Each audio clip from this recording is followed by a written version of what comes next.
What's the best way to win an argument? At gunpoint, of course. Welcome to the Unapologetic Man podcast, the only podcast that's all about self-improvement, confidence, success, women, and being a man without making any apologies for it.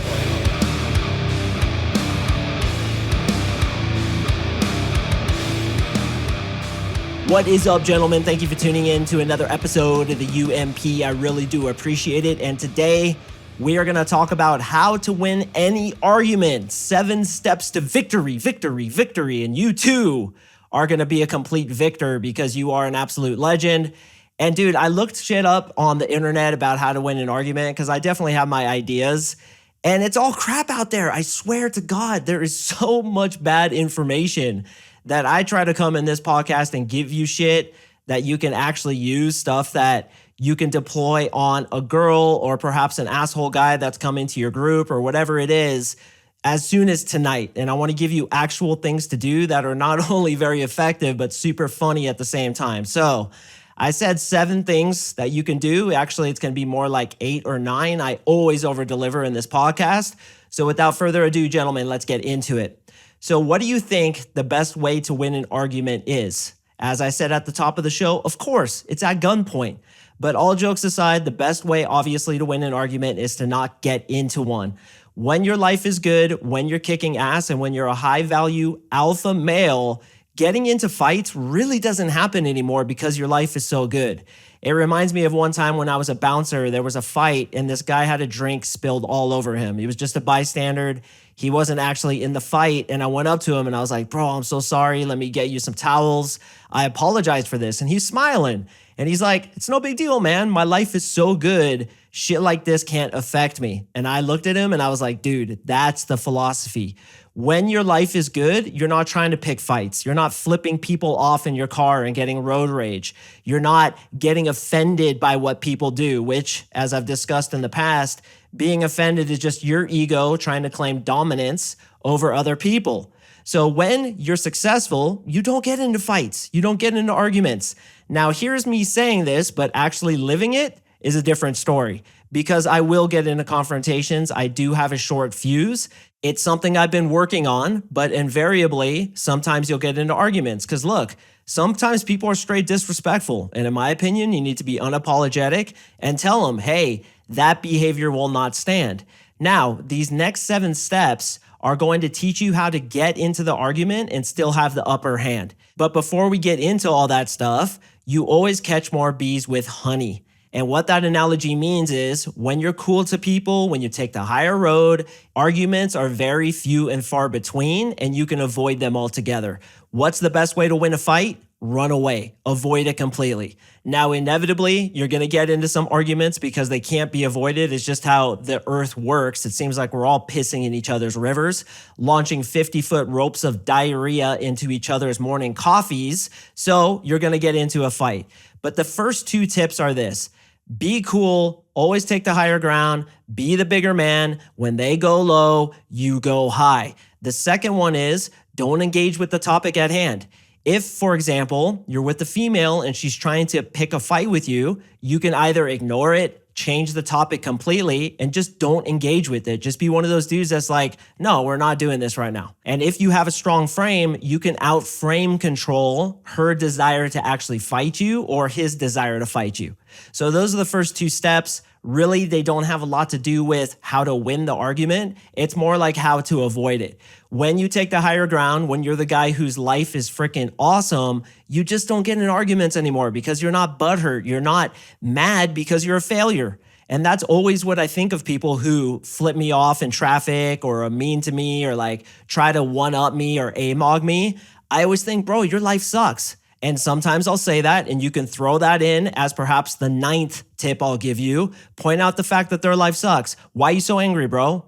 Why is your life so horrible that you have to come at me with this energy? Do you need to talk, bro? Do you need a hug? What's your middle name, man? I want to get to know you better. And you kind of punk them like that, pointing out the fact that he's getting emotional. Why is he getting emotional? Probably because his life sucks. He gets so little sex that his dick is going to audition for the next movie of Dune. because the guy is completely failing in his life. Reggie, that one was for you. So point out the fact that, dude, your life obviously sucks. If you're going to come at me with this kind of energy, I hope things get better for you. And that's occasionally what I'll say to haters on Instagram. By the way, I've been insulted in every way you could possibly imagine. One guy said to me the other day, which actually got a good laugh out of me, he said, with a mug like that, I'm sure hope you have game. And I put a like on it because I thought it was pretty funny. But dude, I've gotten death threats too. Obviously, I ignore the majority of them, but occasionally I'll say, hey bro, I hope your life gets better, because you're obviously suffering to a very high level if you're gonna reach out to a guy like me and hate on me. I mean, if you're in that mentality, yes, you listening, examine your life, dude, because there's obviously a lot going on that isn't happening the way you want it to. And that's called the pain gap. The distance between what is and what you want is called the pain gap. The more people are angry, the more they try to argue with you, cut you off in traffic, flip you off, the bigger that pain gap is, and you can know that and even point it out if it has to get to that point. But the higher level, of course, is to say, hey man, I know you're suffering. I hope things get better for you, and maybe even try to help the dude out. That's like Buddha or Jesus level shit, but we're not on that level. So let's talk about other ways you can basically punk people, because that's why you clicked into this. The first and most important thing, and I really want you to make note of this, is to be the least affected, the least negatively pushed by their energy in any way whatsoever. What is a strong frame? You guys know I talk about frame control all the time. What is the essential backbone of a strong frame? It is being unaffected, being on your inner balance point, as I call it. Nobody can get you off of that no matter what happens. You're smiling, you're happy, your life is freaking awesome. That's a strong frame. So to be the least affected in any argument, that is not getting mad, not getting butthurt, not getting that energy up, as I will admit, I've done a few times in my life as well, that's the way to win an argument. Because the person who's the most affected is the one who has the weakest frame. And I don't care what the topic is. You could be talking to one of those people that believes the world is flat, and you know so wholeheartedly that the earth is round that their argument holds no weight whatsoever. And even if your argument is correct, science has proven it a million times, it's undoubtable. If he's least affected and just like, whatever, bro, if that's what you believe, I'm afraid I can't help you with that, which is another thing I like to say, he's gonna win the argument, quote unquote. Because arguments imply that the topic at hand is now off the table. It doesn't matter who's right and who's wrong. It now is a frame control battle. Who can control the frame, which means who can remain the least affected. And do not get mad. Do not start shouting. Do not get into your pain body, as Eckhart Tolle calls it, which is the accumulation of pain throughout your entire life that just comes out in these types of confrontations. Do not let that happen. You have to be the least affected, even smiling. Hey, it's no big deal. We're just having a discussion here. If you believe that, I can't help you with that, bro. Sorry. Hey, you believe the earth is flat? I'm sorry, dude. I just don't agree with it. Hey, have your belief. It's all good. But honestly, I don't agree with it. But it's cool, man. Do what you got to do. So again, be the least affected. The next one is to say how angry they are and tell them to relax. Those are my favorite 5 letters of the alphabet. And by the way, I had to record that freaking 6 times. My podcast editor, Liam, is probably laughing right now because I just told you guys to not get off your inner balance point. And I was like, I couldn't say it. And so I got pissed, and Liam's probably laughing because I just contradicted myself. But I love to say, relax, bro. And I'm going to say that to myself right now. Relax, Mark. You got through the sentence. It's going to be okay. One time I was picking up my girl at the airport, and I had to park in this USPS parking lot. I didn't realize that I wasn't supposed to park there. So I park, I have my window down, I'm listening to some music, just chilling. My girlfriend at the time was gonna fly in like 20 minutes or whatever. And so I'm relaxing, and this angry, pissed off, absolutely apoplectic woman comes up to my window and she's like, why are you parking here? You're not allowed to park here. Did you not see the sign, you fucking idiot? Don't you know you're not supposed to park here? And I look at her and I smile and I'm like, relax, lady. Holy crap. Look at the freaking vein in your forehead right now. You are literally going to give yourself a stroke. You're up here. I need you down here. Now, calm down. Tell me what's going on. And she's like, I just said it. You're in this parking lot and you're not supposed to be. And I'm like, whoa. First of all, you're spitting all over me. So I'm going to need you to take a step back, relax a little bit. Okay, let's breathe together. There you go. And she's just getting madder, right? All these veins are popping out of her head. She's hyperextending her vagina. And she's like, just get the hell out of here. And I'm like, I hope your life gets better. And I drive off. So who won that argument? I did. Because even though she was right technically, I shouldn't have been there like a freaking idiot in their parking lot. I missed the sign. I'm not the sharpest knife in the kitchen. What do you expect?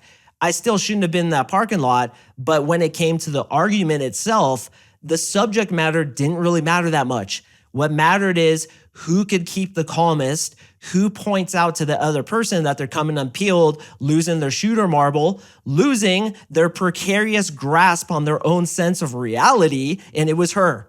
And I punked her a little bit and I drove off and I felt real good about myself, right?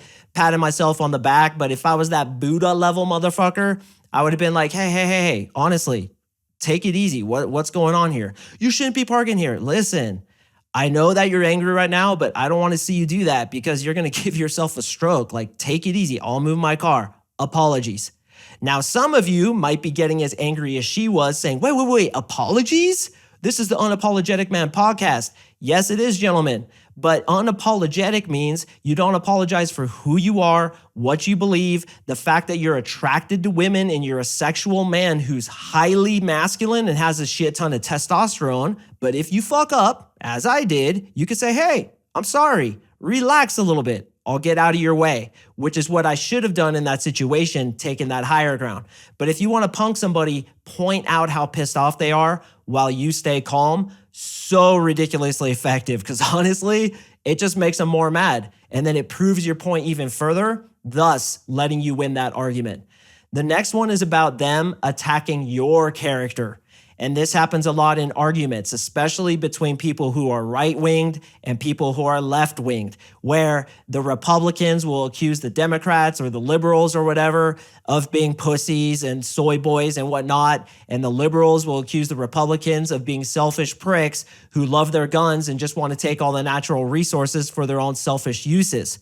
So they're really fighting each other. And what you'll see is they'll start attacking each other's character. Oh, you don't care about anybody but yourself. Oh, you're such a pussy. Your nickname in high school was Vagina Face. And then your nickname in college was Cinnamon Muff.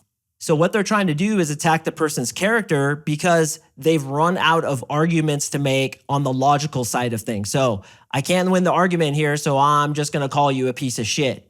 So when they do that, you roll out the whole, is that what you do method. The is that what you do method is something I came up with having lots of arguments, particularly with women, more like frame control battles with women, where they'll say something really mean to me in the beginning of a conversation and I'll say, is that what you do? Some guy comes up to you and he starts talking to you and you just immediately point out how, for example, his shoes are dumb or his hair looks ridiculous. Is that what you do?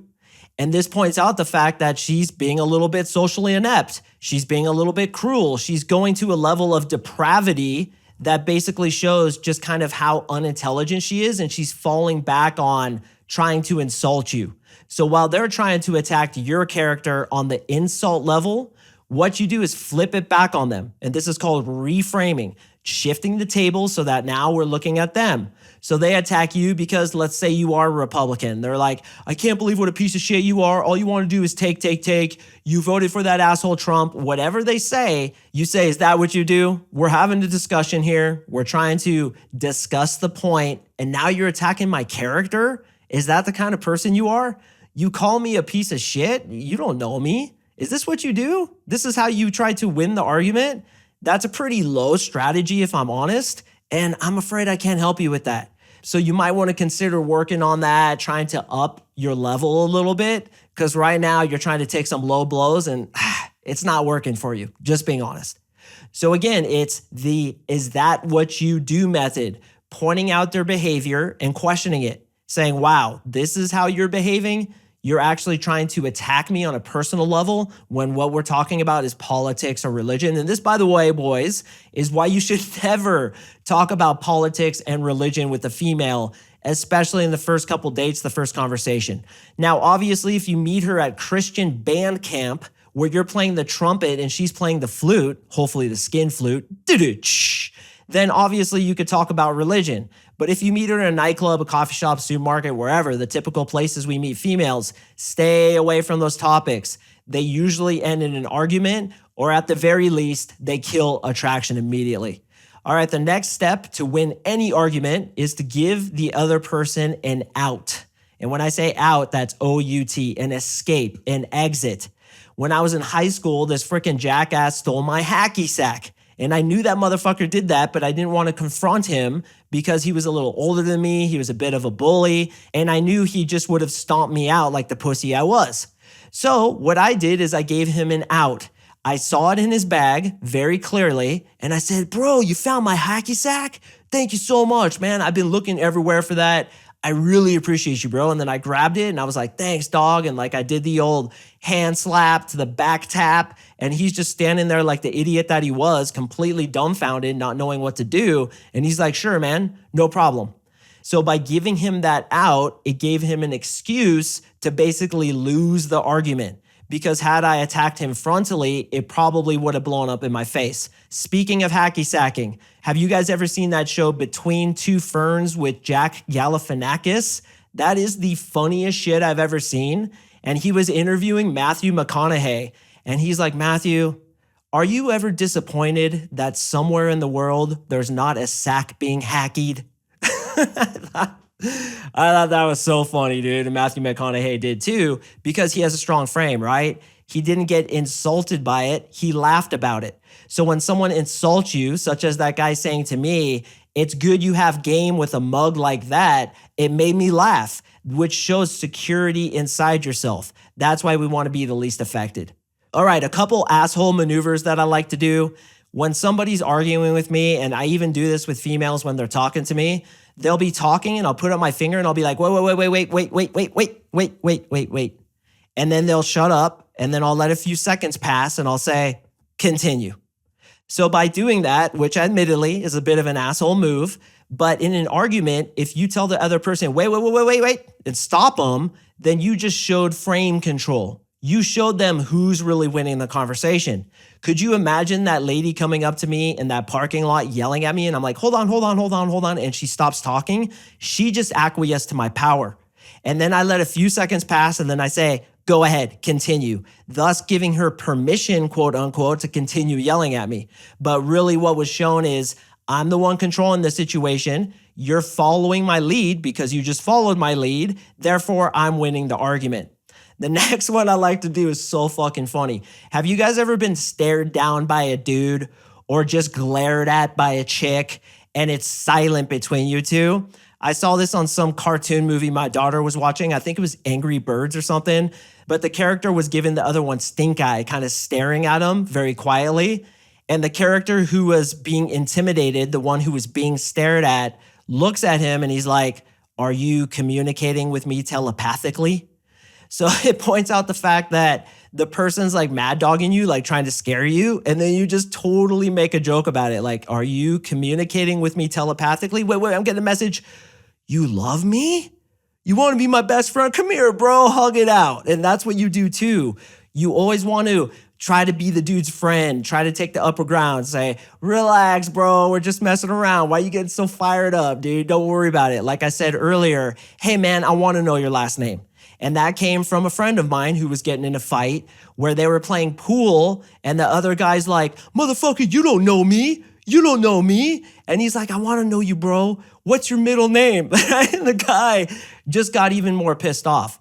So it's all about being the dude who's calmest, almost smiling in a way. And then when they get pissed off, you're basically pointing out the fact that, like that woman who was yelling at me in the parking lot, her freaking vein is going to pop out of her head and she's going to give herself a stroke. If they attack your character, you could say, is that what you do? Then you could give them an out so that they can feel like they didn't lose the argument too bad, like I did with that hacky sack guy. And then you can do the wait, continue maneuver, or the are you communicating with me telepathically maneuver. All really powerful stuff. So gentlemen, I hope you got a lot out of this. But again, I have to say, man, as an unapologetic alpha silverback, we shouldn't be getting into arguments. We should be trying to help people, bring people up. Why? Because your life is fucking awesome, man. You're one of life's big success stories. And the happier you are and the less you fight, the more it sub-communicates both to yourself as well as to women that you are a high value man. And women are attracted to men who stay on that all important inner balance point. So be unaffected, man. Just like me on Instagram, do you understand how much hatred I get? As a dude who's a dating coach for men, could I put myself out there any further? But as a very successful man once said, when you're hiking up a river, do not stop to deal with the piranhas that are biting at your ankles. Because if you stop, only more are gonna come and you're gonna get overtaken. You just take the hits with a smile, be unaffected, it doesn't bother you, and then you continue up the mountain. Because people are straight up peanut butter and jealous. They're gonna hate on you when you are succeeding. So take it as a compliment. When you take it as a compliment, you could keep the frame, you could stay unaffected, and yes, brother, you will win that argument.